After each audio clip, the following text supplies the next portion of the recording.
Question होता है, एक आध दो होता है, इसमें बहुत क्वेश्चन होता है, इसलिए हम भारतीय को ज्यादा देखते हैं। देखिए तो यहाँ पर लिख दिया गया है, क्वेश्चन दे दिया है 2 5 7 3 3 6 है, तो माध्यम माध्यक बहुलक निकाले। बेसिक जब पढ़ाए थे तो उसमें बता दिए थे माध्यम माध्यक बहुलक कैसे निकलता है, जो बता दिए थे ना।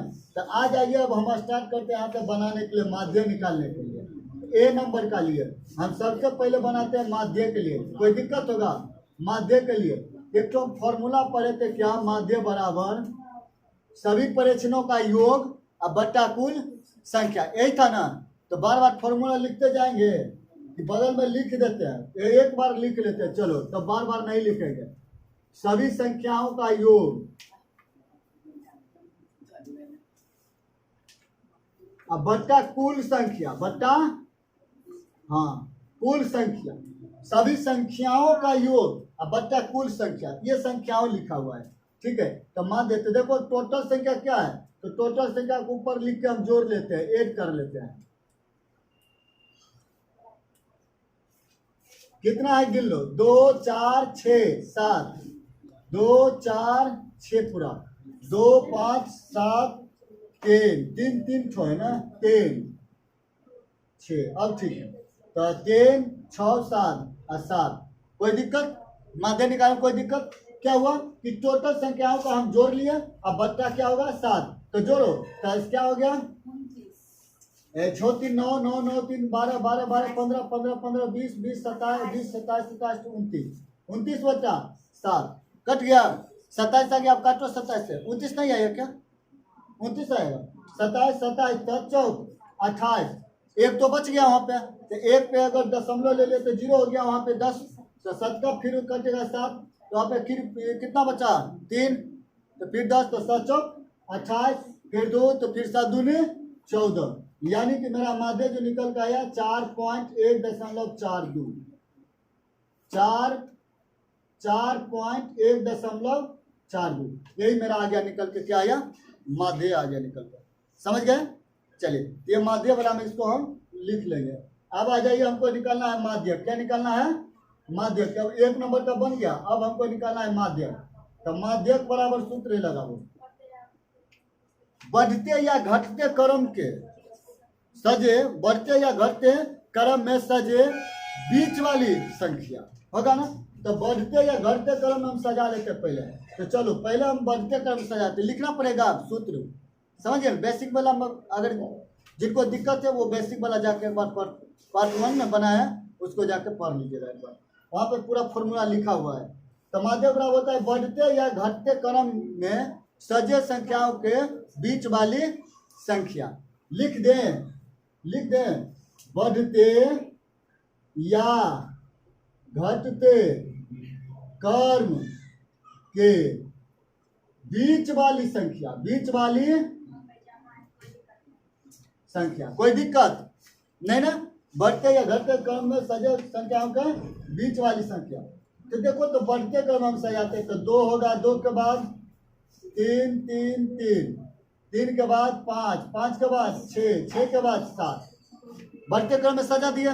अब यहाँ पे बड़ा का भी हम चीज दे सकते थे, ऐसे करके बड़ा का चिन्ह, अच्छा यहाँ पे जब 3 आया है तो बराबर का चिन्ह देते जाते, 3 बराबर 3 समझ।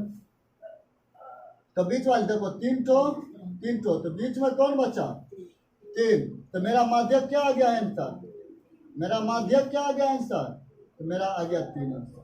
कोई दिक्कत हुआ यहाँ पे, कोई दिक्कत हुआ? बहुत ईजी है ना, बहुत ईजी है। अब इसी में आ जाओ, पूछेगा कि बहुलक बताइए, बहुलक क्या होगा बहुलक, तो देखो ना सबसे अधिक बार आने वाली संख्याओं को क्या कहते हैं बहुलक। बहुलक का मतलब होता है कि बहुत बार आने वाली संख्याओं को क्या कहते हैं बहुलक। तो इसमें देखो सबसे बहुत बार कौन आया है, तो 3 आया है, कौन आया है 3 आया है, कितना बार आया है 3 बार आया है, तो 3 हो गया मेरा आंसर, बहुलक हो गया मेरा आंसर। आप पूछ लेगा 3 का बारंबारता बताइए, तो कितना बार 3 बार, तो 3 होगा आंसर, बारंबारता भी 3 होगा, समझ गए ना। 3 कितना बार आया 3 बार, देखो हो गया 3 आंसर, इसको यहाँ तक नोट करो।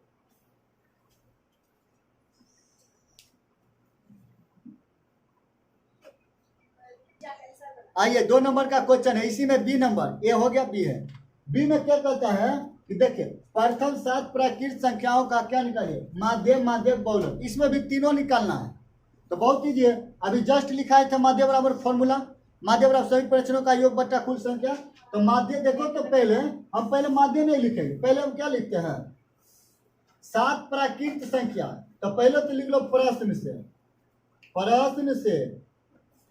से 7 प्राकृत संख्या कौन कौन होगा इसको बारे में पहले जान लो। प्राकृत संख्या क्या होगा, 1 होगा, 2 होगा, 3 होगा, 4 होगा, 5 होगा, 6 होगा, 7 एन हुआ 7। प्राकृत संख्या किसे कहते हैं, जब बताओ क्या होता है प्राकृत संख्या किसे कहते हैं, गिनती की संख्या को प्राकृत संख्या कहते हैं, जानते हो ना, गिनती की संख्या को प्राकृत संख्या कहते हैं। यही टोटल का निकालिए माध्य। तो माध्य बराबर अभी जस्ट फॉर्मूला पढ़े थे, क्या पढ़े थे, टोटल संख्याओं का योग और बट्टा कुल संख्या, यही था। तो कुल संख्याओं को जोड़ो ऊपर में, तो जोड़ लो ना, तो क्या होगा 7 6 13, 13 5 18, 18 18, 20 20, 24 24, 24 27, 28, कितना हो गया 28 और बट्टा होगा 7। समझे या नहीं, ये टोटल यहाँ पे लिखे 1 + 2 + 3 ऐसे लिख के बनावे, ऐसे समझ गए ना, यानी कि कुल संख्याओं का योग और बट्टा। नहीं समझे, चलो नहीं समझे फिर से जोड़ते हैं। माध्य बराबर टोटल जोड़ो 1 2 3 4 5 6 7 और बट्टा 7 आया जोड़ के 28 बट्टा 7, तो 7 चौका 28, 4 हो गया मेरा माध्य आंसर। माध्य मेरा क्या आ गया आंसर, 4 हो गया मेरा आंसर। कोई दिक्कत हुआ यहाँ नहीं ना। अब आ जाओ माध्यक में, ये माध्यक में आ जाओ, माध्यक बढ़ते या घटते क्रम में, तो देखो ये भी तो बढ़ते क्रम में है बढ़ते क्रम में। तो इसका बीच वाला तो देखो 2 3 4 5 6 7, इसको बीच वाला संख्या कौन होगा, बीच वाला देखो 3 ठो, तो बीच में कौन आया 4 आया, यही हो गया मेरा माध्यक। क्या हो गया माध्यक, तो मेरा माध्यक भी आ गया आंसर। माध्यक क्या आ गया 4 आ गया आंसर।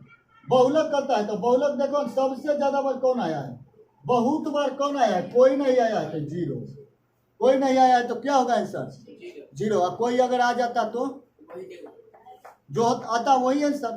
समझ गए, चलिए इतना भी नोट कीजिए इसको।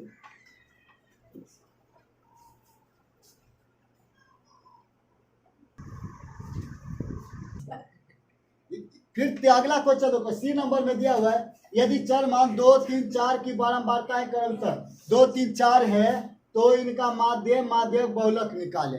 बहुत इंपॉर्टेंट है, बहुत इजी भी है और बहुत इंपॉर्टेंट भी है। तो देखो, तो पहले तो हम लिखते हैं क्या, इधर लिख लेते हैं चर मान, इसी को हम बोलते हैं x, क्या बोलते हैं x। इधर लिख देते हैं बारंबारता, क्या बारंबारता, इसको बोलते हैं क्या बोलते हैं f बोलते हैं बारंबारता को। आ जाओ इधर आप देखो, चर मान के जगह पर क्या है, 2 है 3 है 4 है, बारंबारता भी कौन है 2 है 3 है 4 है ना। तो इसमें देखो माध्य निकालने का एक तो बहुत बढ़िया फॉर्मूला है, और एक तो फॉर्मूला माध्य निकालने का 2-3 फॉर्मूला है, बहुत इजी है। देखो एगो तो सभी प्रश्नों का योग बटा कुल संख्या, एक तो है क्या है सिग्मा एफ एक्स बटा सिग्मा एफ, है ना। और दूसरा इसमें और फॉर्मूला है क्या, देखो बहुत इजी है, F x 11 plus F x 22 plus F x 33 dot dot dot, अब बट्टा वही होगा F1 आजोर F2 आजोर F3, F x 11 22 33, easy है याद करने के लिए, 11 22 33, एफ एक्स 11 22 33 याद रहेगा कि नहीं, यानी कि F1 तो X1 प्लस F2 तो X2 प्लस F3 तो X3। समझ गए। तो देखो तो यहाँ पे ध्यान से, ये वाला मेरा हो जाएगा क्या होगा F1, क्या होगा ये क्या होगा F2, ये क्या होगा F3, ये क्या होगा X1। समझ रहे हैं ना। और नहीं अगर इच्छा है यहाँ नहीं लिखने का तो हम नीचे आके लिख लेंगे, तो लिख लो, हम नीचे में आके लिख लेते हैं, यहाँ लिख लेते हैं। देखो ध्यान से, इधर है तो X1 हो जाएगा मेरा 2, X2 हो गया मेरा 3, X3 हो क्या होगा मेरा 4, इधर आके लिख लो F1 होगा मेरा 2, समझ रहे हो ना, F2 मेरा होगा क्या 3, F3 होगा मेरा 4, लिख लिए, समझ गए ना, लिख ले। ये बोला F1 F2 F3, ये जितना दिया हुआ रहेगा उतना F बढ़ाते चल जाएंगे, जितना चर मान में दिया रहेगा उतना x बढ़ाते चल जाएंगे। कोई दिक्कत यहाँ पे? तो आ जाओ, यही फॉर्मूला पर हम लगा के बनाते हैं। F1 क्या होगा? तो 2 गुने 2 प्लस F2 क्या है 3, x2 भी क्या है 3 है, तो वही होगा 3 गुने 3 जोड़ 4 गुने 4। ये देखो टोटल मान यहाँ पे बैठा दे x3 F3। कोई दिक्कत? और टोटल F1 का जोड़ो तो 2 प्लस 3 प्लस 4, देखो 2 प्लस 3 प्लस 4 कर दिए, तो 2 दूनी 4 और 3 तिया 9 और 4 चौका 16। तो जोड़ लो ना, तो देखो लिखे लो 4 प्लस 9 प्लस 16 बटा 4 3 7 8 9, कितना आया जोड़ के? तो 16 9 25 29 बटा 9, तो काटो इसको, तो 9 तिया 27 27, तो 2 बच गया दशमलव 0, तो 9 दूनी 18। यानी कि मेरा जो ये माध्य आया, मेरा माध्य जो आया क्या आ गया, यहाँ लिख लो, मेरा माध्य जो आ गया लास्ट में 3.2 आ गया आंसर। कोई दिक्कत? ये ऊपर लिख दिया, कोई दिक्कत? यहाँ से आंसर ऊपर लिख दिया, कोई दिक्कत नहीं। चलो बन गया मेरा, यही आ गया मेरा माध्य आ गया आंसर। समझ गए ना? नीचे जगह नहीं था इसलिए हम ऊपर में लिख दिए। ठीक है, ये हो गया मेरा माध्य हो गया। पहले यहाँ तक नोट करो, तब इधर स्पेस कम है, करिए नोट यहाँ।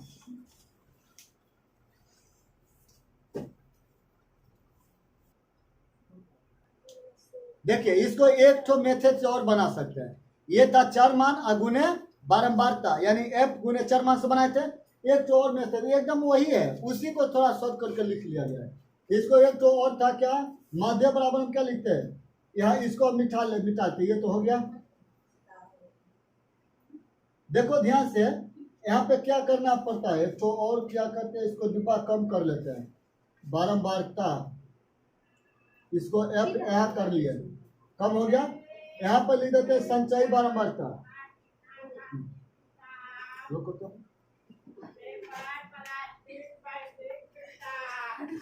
तो यहाँ पे हमको क्या निकालना है, वर्ग अंतराल निकालने के लिए आया था ना, 2 जोड़ 2 क्या का होता था 4, और 4 का आधा फिर क्या हो जाता था 2, फिर 3 और 3 क्या हो गया 6, 6 का आधा 3। ये क्या निकालते थे, वर्ग अंतराल निकालते थे। तो यहाँ पे हम डायरेक्ट यहाँ पे क्या लिखते हैं, fx लिखते हैं। क्या लिखेंगे, fx। वर्ग अंतराल बताएंगे अगला में पढ़ने के लिए। तो 2 दूनी 4, 3 तिया 9, 4 चौका 16, एन हो गया fx। और लास्ट में माध्य बराबर फॉर्मूला होता है, माध्य बराबर ध्यान से देखो, सिग्मा fx बटा सिग्मा f, माध्य बराबर फॉर्मूला है। तो देखो तो यहाँ पे ध्यान से कि ये तो मेरा सिग्मा fx है, तो सिग्मा कब होगा, तो इसको हम कहते हैं सिग्मा fx बनाते हैं। जोड़ो टोटल 16 9 25 था 29 ना हो गया, 29 आ गया मेरा। अब इधर वाला के जोड़ो, इसको हम मिटा लेते हैं, इसको काम अब नहीं है, समझ गए। अब इसको देखो जोड़ो तो टोटल का क्या होगा, सिग्मा f को जोड़ लो, 4 3 7 8 9 हो गया, 9 तो सिग्मा fx क्या आया मेरा 29 बटा 9, काटो तो 9 तिया 27, 2 बच गया दशमलव 9 दूनी 18, यानी कि माध्य मेरा निकल के आ गया, क्या आ गया 3.2 आ गया मेरा आंसर। समझ गए ना? ये कौन सा विधि, ये उसी विधि का है, एकदम इसके पहले बनाए थे ना, एकदम वैसा ही है। वहाँ पे टोटल ऊपर लिखे थे, यहाँ पे क्या हुआ एक बार नीचे करके लिखिए, समझ गए ना? चलिए इसको भी नोट कर लीजिए।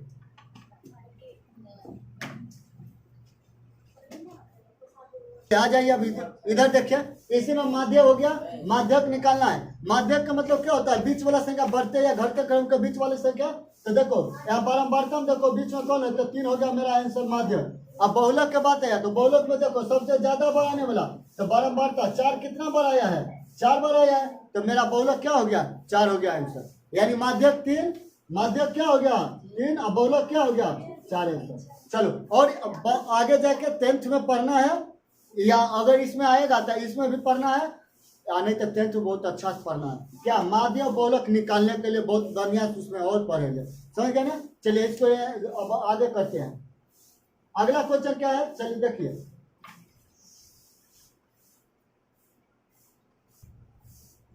चलिए देखिए अगला क्वेश्चन है डी का 1 नंबर में है। समझ, अच्छा माध्य और बहुलक को सीखेंगे फिर से बढ़िया से, जब तक शॉर्टकट में निकल जाएंगे। देखिए तो क्या है, माध्य 3 है, इतना का दिया हुआ है, माध्य 3 है, तो x का वैल्यू निकाले। तो माध्य का फॉर्मूला क्या था, माध्य बराबर फॉर्मूला जानते हैं ना, सभी प्रश्नों का योग बटा कुल संख्या, तो वही लगा देंगे। तो माध्य मेरा हो गया 3 अब पूरा संख्या को जोड़ लो तो x प्लस 3 प्लस 4 प्लस 5 बार बार कितना बार लिखेंगे, टोटल जोड़ो तो 2 2 4 4 हो गया ना। अब कोना कोनी गुना कर लो तो 5 4 9 9 9 3 12 तो x प्लस 12 अचरतिया 12 तो उधर 12 जाएगा घर जाएगा ना, तो x का वैल्यू मेरा क्या आ गया 0 आ गया आंसर, समझ गए ना। x का वैल्यू क्या आ गया मेरा 0, नोट करो जल्दी से। चलो देखिए इसी में 2 नंबर क्वेश्चन है। 2 नंबर क्या कहता है, यदि 2 3 x 5 को आरोही क्रम में है तो उसका माध्यक 3.5 है तो x का वैल्यू ज्ञात कीजिए। बहुत कीजिए तो देखो तो आरोही क्रम है यानी कि सजा के बता दिया है, सजा के बता दिया है तो हम लिख लेते हैं यहाँ पे क्या आरोही क्रम, हमको लिखने की जरूरत ही नहीं है, कहीं किताब में अपने बोल दिया है कि ये आरोही क्रम में है। तो देखो तो यहाँ पे कहता है कि इसका क्या है माध्यक कितना है, माध्यक कितना है, माध्यक जो बता दिया है कितना है 3.5 है। तो देखो तो आरोही क्रम में 3 तो 2 और 2 4 ये पूरा बच गया है। सम संख्या करना है तो बताए थे सम संख्या वाला में जो माध्यक निकालने के लिए कि एक तो आगे वाला से और एक तो पीछे वाला से, दोनों में से को संख्या ले लेते हैं, बताए थे ना। जब सम संख्या हो तो आगे में से भी एक ठो और पीछे वाला में से भी एक ठो ले लिए तो इसके ये मेरा हो जाएगा 3 और 1, समझ गए ना। तो देखो इसको अगर हमें इधर ले आते हैं 3.5 और माइनस हो जाएगा 3 x तो घटाना तो 0.5 यानी x का वैल्यू क्या आ गया मेरा 0.5 माध्यक में, समझेगा नहीं।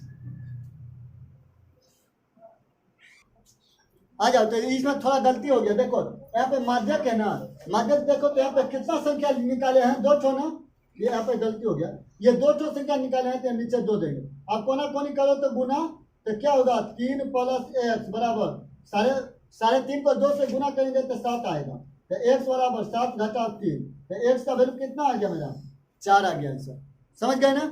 यहाँ पे समझ गए ना, यहाँ 2 ठो है, 2 ठो संख्या लिए तो 2 से भाग में ना देंगे, जब नहीं समझे माध्यक में क्या बताते हैं जब सम संख्या हो तो एक ठो बगल वाला में से और एक ठो पीछे वाला में से, समझ गए ना, ले लेंगे। अगर विषम संख्या रहता था तो आराम से बीच वाला निकाल लेते थे, लेकिन आप सम संख्या तो एक तो बगल वाला से फिर उसके बगल वाला से निकाल लिए।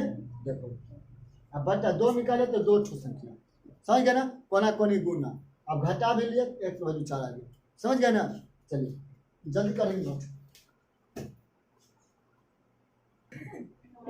चलो देखो इधर ये डी का तीसरा नंबर है ना, तीसरा नंबर देखो बहुत ईजी है। क्या कहता है इतना दिया हुआ है कि इसका बहुलक 4 है तो x का वैल्यू ज्ञात करेगा, 1 3 4 5 किताब कहाँ गया 1 3 4 5 1 3 4 5 ठीक है बच्चा, 1 3 4 5 का बहुलक दिया हुआ है 4, तो बहुलक किसे कहते हैं, बहुलक किसे कहते हैं सबसे ज्यादा बार आने वाला संख्या। तो देखो तो इसमें x 3 4 5 है ना, इसमें कहता है कि बहुलक जो है 4 है तो x का वैल्यू ज्ञात कीजिए, इसमें से कौन सबसे ज्यादा बार आया है, देखो तो ध्यान से इसमें कौन सबसे ज्यादा बार आ गया है, ध्यान पहले देखो क्वेश्चन को।